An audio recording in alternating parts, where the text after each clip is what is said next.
Hey, what's going on, guys? So today we're talking about the best-selling cards under $5 or less in the game of Yu-Gi-Oh! It's the Yu-Gi-Oh! Penny Stock Market Watch.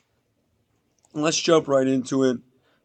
This card is shot way up as far as the amount it's been sold. Now, as far as value is concerned, it made a little bump, right? So maybe the ship hasn't sailed yet. Do be careful of FOMO if you're missing out. Um, just because the cards have been selling a lot recently doesn't mean they're going to continue to sell a lot. However, um, this card is a very solid card for fiends. Um, it's really not good anywhere else. So I don't see it taking off too super far. But as we looked at this card a little bit last week too. There are a lot of really solid fiends in the game. Actually, last week when we filtered it, we just filtered the cards that said fiend. So I actually wouldn't mind doing this again, but this time going off the type, the card type or the monster type, excuse me, because I only could find a few archetypes that said fiend, but remember I searched for fiend. I didn't actually just look up fiend. Um, like I did mention evil twin. I do remember saying that. Um, lava golem's a fiend. He actually could be the reason why. Lava golem's not that hard to get rid of though, but it is interesting. Um, Jin Buster's a fiend. Yatagarasu's a fiend. Um, okay, so it looks like the answers to the question last week are the same this week, which was like DDD, red resonators, okay, but then just some random cards here or there. But DDD has a really solid following. Evil Twin is actually becoming really popular. It's kind of like the second or third most, it's probably the third most popular way to play Sprite now. Probably goes Runic Sprite, Tier Element Sprite, um, and then just Sprite's Evil Twin. Just kind of how Sprite has evolved at this point. It's more of an engine than anything else. Okay, so didn't find anything new there, but that's okay. Small World of the card we haven't really talked about a lot recently. It is still hanging around. It's a really solid card all around in general. It will always be a really good card because it's not good enough to be banned or limited. Um, Potentially, there could be a potential interaction with this card that gets it banned. I don't see that happening though. Like I said, the potential's there, but I don't really see it. Majesty Pegasus, the Draco Slayer. There's so many great Pendulum cards. A Pendulum effect, if you have a Magispector or a Draco Slayer card in the Pendulum Zone, you can add a Draco Slayer Pendulum monster with a different original name than that card from your deck to your hand. Then you can destroy one card in your Pendulum Zone. You can use this effect once per turn. So this isn't once per turn. No, yes it is. Okay. Monster effect. This card is always treated as a Magispector card. Okay. So it can be searched by Bonoko, right? Bonoko searches level 4 or lowers, right? I think so. You can discard this card for the rest of this turn. Your opponent cannot target Draco Slayer monsters you control with card effects. Also, they cannot be destroyed by your opponent's card effects. It's pretty good. That's pretty good. It's not Miscellaneous Ceresaurus, even though it is very similar. So the reason it's not is that unaffected is a lot different than targeted or destroyed. Um, it's not a lot different, but there are a lot of different random interactions. Like for example, Ignister. In this deck, can play around this. For the rest of the turn, opponent can target. Guys, I don't believe Ignister targets, if I'm remembering correctly. But unaffected, it wouldn't be able to move. So it's not exactly like Miscellaneous Ceresaurus, but it is still pretty cool. It's a card special summoned by the effect of a Draco Slayer card, which a lot of them do that. I think all of them do that. All of the extract ones do that, maybe. You can add a field spell from your deck to your hand, and then excuse me? Okay. Well, the thing is, Pendulums I don't really see Pendulums being able to support Mystic Mine. Decks that can, I mean, I guess every deck can run Mystic Mine in theory, but it seems like decks that support Mystic Mine are decks, like even decks that aren't stun decks that can support Mystic Mine are decks that don't really commit to the board a whole lot, like Floanderies, Crystal Beast, um, Sprite can kind of get away with it, because they're usually running about 2 or 3 monsters on board. Usually have Gigantic Sprite, Sprite Elf, and then like a form of disruption.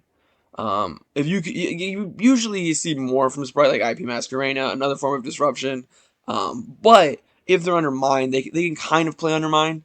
So I couldn't, like I said, the reason I'm saying this is I couldn't see this card searching Mystic Mine, especially considering like um, Zephyra has a really good field spell.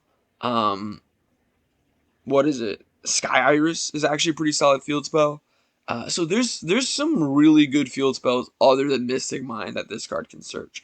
Dragon Ravine is actually not that bad in a Pendulum based deck too.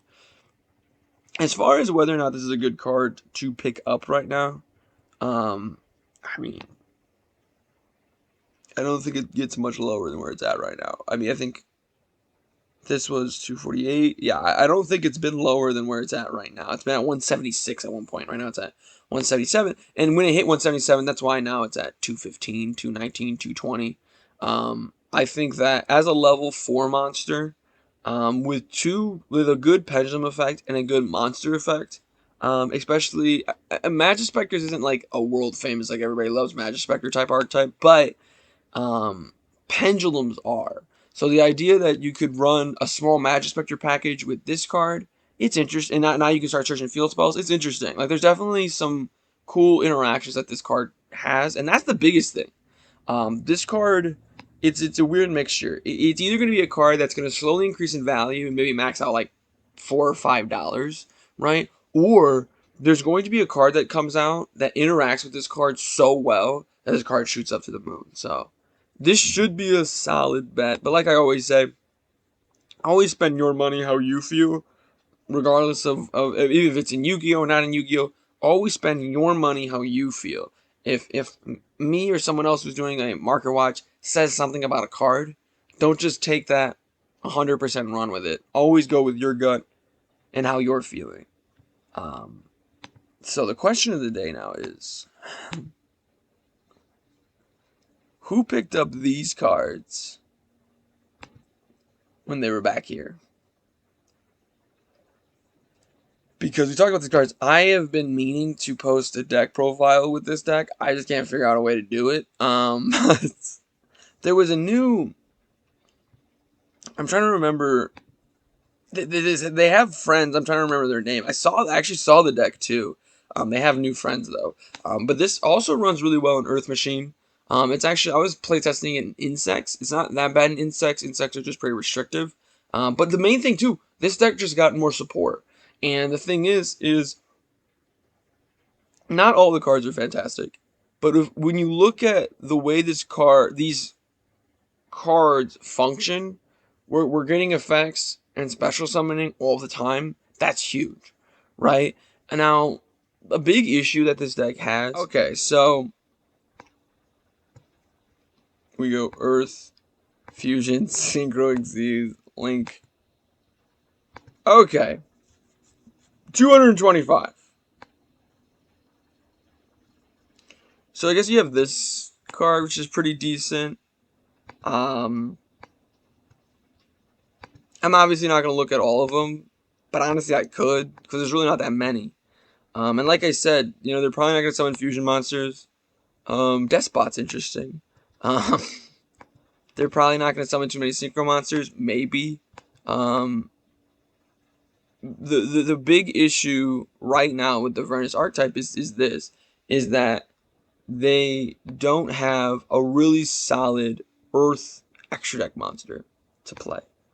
I mean, these Fossil Warrior cards just came out. The Gaga cards. I think I said Ga too many times. Yugioh. Like, this is really not that good at all. which was just the main thing I was trying to get at with all of the extra stuff. Now, as far as whether or not this is a good card to pick up, um, I think it's too high. I don't think this is at least in its current form a $4 card. And we can kind of see that as we see a lot of the people are selling it 325, 310, $4, 350, and that's always what's very interesting to me when we see that a card that's sitting at a market price of 430, if it's undercutting, like that's always a really solid rule of thumb. If you look at a card $5 or less or what have you, um, and it's higher than its market price, it's probably a good buy. Probably a good buy. If it's lower than its market price, it's probably worse. So that's always a good rule of thumb. Obviously, you know, nothing is fixed or guaranteed with that, but I would hold off on this card until it gets a little bit more support. Um, but I will say, that's from like a selling perspective. From a playing perspective, the archetype is actually a lot of fun to play and mess around with because there's a lot of different things that you can and can't do um, that are quite interesting. Um, Burst of Destiny, Branded and Hide Spirits is going up. Where are these cards all at? Oh, okay, so there's a comment from the tins. I don't think this is worth much of anything. This archetype is um, kind of gone a little bit down the tube. Um, it is a fun archetype to mess around with and play. Um, some of it is on Master Duel. I don't know. I haven't played Master Duel in a while, but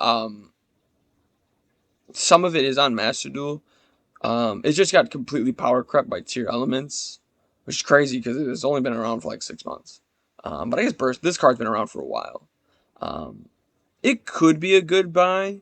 If we go to the month chart, it's kind of somewhere in the middle. I don't think we're going to see it hit here, but I don't think it's going to drop to here. And this is another one of those cards, one of those archetypes that could be one or two cards away from making it back into the meta. But it feels like it's going to slide into that like Eldritch, Altergeist, Sky Striker, Salamangreat spot, where every now and again the deck is in the top 32 of a regional, but for the most part, it struggles to keep up with the meta.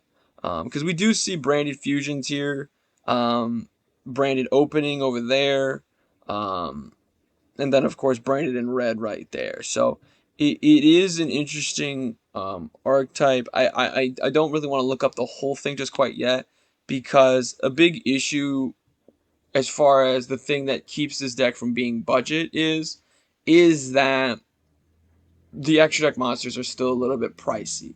Not obviously a good portion of them are not. Like Mirror Jade, and we just saw one that was a fiend. I forget, it's like Masquerade. Um, those are relatively fine. It's like Guardian Chimera. It's like there are some other ones too that are just not coming off the top of my head. But Guardian Chimera right now, if we look, and this just has to do with the simple fact that that's not how you spell that word.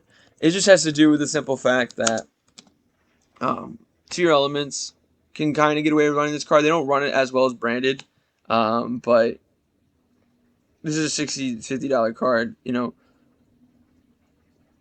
if it's a card like Access Code Talker or when Appaloosa was this expensive, um, I usually am okay with it, getting it for my budget. Like Zeus isn't nearly this expensive, but Zeus is still a little more expensive. I'm usually okay with it. Guardian Chimera doesn't really have any other decks, so if you buy Guardian Chimera, you're really getting it for your fusion deck. Um, well, it's really good in fusion decks, like all fusion decks, but I don't know if it's worth it. We talked about this card a little bit last week. Um, this is interesting. I didn't talk about this card last week. What does this archetype look like in general? Because I think if I'm remembering correctly, this archetype, it's just because it's a dark dragon, is getting used a good amount. Because this, if you remember, this card was number one. So we got this card over here is super hard chase card. This card over here is pretty solid. But if we look at just this card in general, you can target one light or dark monster in your graveyard, and if you do banish it, special summon this card from your hand. This is a quick effect if your opponent controls a monster. Okay. If this card is sent to the graveyard, you can send a Bistal monster or a branded spell trap for your deck to your hand. That's cool. So that's a fun little branded interaction there. I think that, as well as Dragon Link, are why this archetype is so, relatively speaking, expensive. Um, Listen, when you have this, this is going to be a good card. So when we look at the rest of this archetype, obviously it's not a penny stock. Obviously it's not a penny stock. This is knocking on the door, right? Like I said, that this was the number one best-selling card under $5. If this card sends a special summon one monster your opponent controls sent to the graveyard, yeah, that's pretty solid too. This archetype, just the light and the dark mixture, it's always been really, really good. So if you pull Bistal cards, obviously, you're doing fantastic things. I don't know if I'd get Darkwing Blast. We can look at actually Darkwing Blast real quick to see if it's worth it. I'm not really quite sure if it is. I mean, you have this card, which is kind of a better Pankratops. And it's really better because it's at 3. And Konami loves doing that. They just love printing cards that do the same thing as banned cards. All face-up monster you control cannot be attributed. Your opponent controls cannot be attributed. Oh, we're doing this. That's fun. That's a quick play. Okay, that's fun. Oh yeah, it's like I remember seeing that card. Yeah, because it's like D-Barrier. Kind of. But we go back to Darkwing Blast. Is this a good set to pick up? I like to see the drop off. So it's very easy to take a look at the first 2 cards and go, oh, if I buy a box and I pull these 2 cards, I'll make more money than my box, right? But then what happens after that, the first few rows? And the Sprite cards are good. All the Bristol cards are good. That's what Bistal cards are good. That's what brought us here, right? There's some interesting pendulum cards that we've been seeing. But the value drops off. We'll go to high to low, actually, instead of best selling. Because the Starlight Rares are going to do Starlight Rare things. Because when I'm evaluating a set, I don't really care about best selling. I care more about, like, how much stuff is going to cost.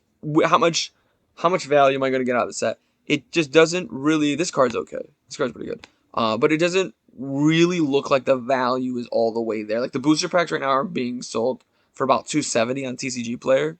So that's actually not that bad. Because I'm pretty confident. I don't know if I can get away with what I'm about to try to do here. But if we go to a booster pack from like Walmart or Target, even on eBay, it's getting more expensive. But if we go to a booster pack of like Walmart here, just like it's like a generic store, and Walmart usually has cards for relatively cheap, so you can buy a full box online for about $70. I'm trying to find a pack. Here it is. No, that's just what the pack looks like. Okay, so we're not gonna find it. But the point that I'm trying to make, usually these are being sold for $3 to $4 to $5, right? If you're able to get a box, this set might be worth it. But you also gotta go to here, because you're gonna end up with a bunch of these. Okay? And if you're okay with that, then you can go ahead and pull the trigger for this set. I always have a very difficult time finding a reason. I didn't realize Amazon has got support. Finding a reason. You think that would have been bigger news? Amazon has got support. That's the the first Yu-Gi-Oh show. That's my Valentine's deck. Her other deck. I mean, Heartpiece is obviously your main deck, but her other deck is Amazon. Anyway, you're gonna get a lot of these common cards if you get a box, right? And so if you see cards that you need or see cards that you want to pick up, see cards that you want to play around with in this area, like we see a lot of the Naturia cards, that's what Vernus has been played with. Vernus has been played with the Naturia cards, that's right.